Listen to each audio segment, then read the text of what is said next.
So there's a new wireless technology, 5G. So right now we're at a lower frequency, like 1 to 3 gigahertz. This is now 24 to 90 gigahertz. Just to put that in perspective, 90 gigahertz is 90 billion electromagnetic waves per second hitting and going through your cells every second. That is far from natural. Your heart has a circuit, has electricity to it. Your brain has electricity to it. The electromagnetic radiation released by the active denial system is similar to the microwaves in your microwave oven, in that it causes the water molecules in the target to become excited and heat up. But that's where the similarity ends. The ADS is designed to heat only the very surface of the skin. It does this by outputting only the carefully chosen radio wave frequency of 95 gigahertz. And 5G is being forced on us. In California, SB 649 is going to make it so they can put one of these transmitters in front of your house.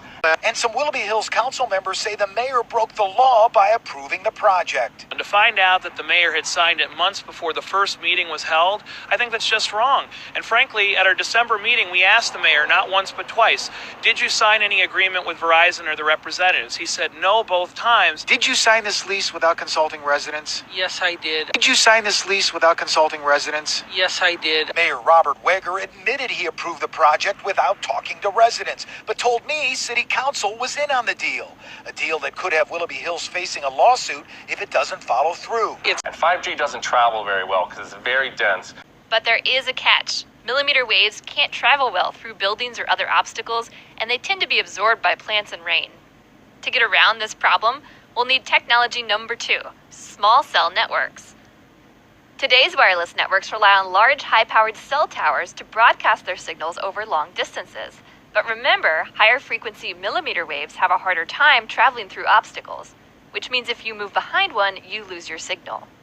Small cell networks would solve that problem, using thousands of low-power mini base stations.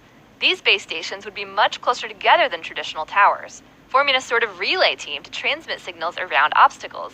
And so they have to put a transmitter about every 2 to 10 homes. And they're not going to ask you about it. They're just going to put it in front of you, exempt from any health, safety, or environmental review. On street lights, on poles in front of your house, on any kind of fixture that can get what they want. And it's not going to be your choice. There's not going to be any consent. And I got to tell you, it's not a very Republican thing to do. It's not a very American thing to do. And these bills are stripping away your constitutional rights to protect yourself and your families. Even though it can easily penetrate clothing, the ADS generates a much shorter and safer wavelength of radio waves than those used in microwave ovens. The active denial system millimeter wave directed energy beam reaches 1/64th of an inch into human skin. So that is the outermost layer of the skin, roughly equivalent to about 3 sheets of notebook paper. It is essentially affecting the pain nerves in the outermost layer of the skin, eating them up and causing an immediate repel effect. Even these stoic servicemen, aware of what's about to happen, Engage. can't help but flinch when they feel the heat. This is the first time I've experienced the beam from the active denial system, and it feels like an intense warmth feeling, kind of similar to opening a very hot oven door, and it's a compelling feeling that you want to get out of the way of this beam. If you were not expecting this, it would definitely shock you and make you want to move.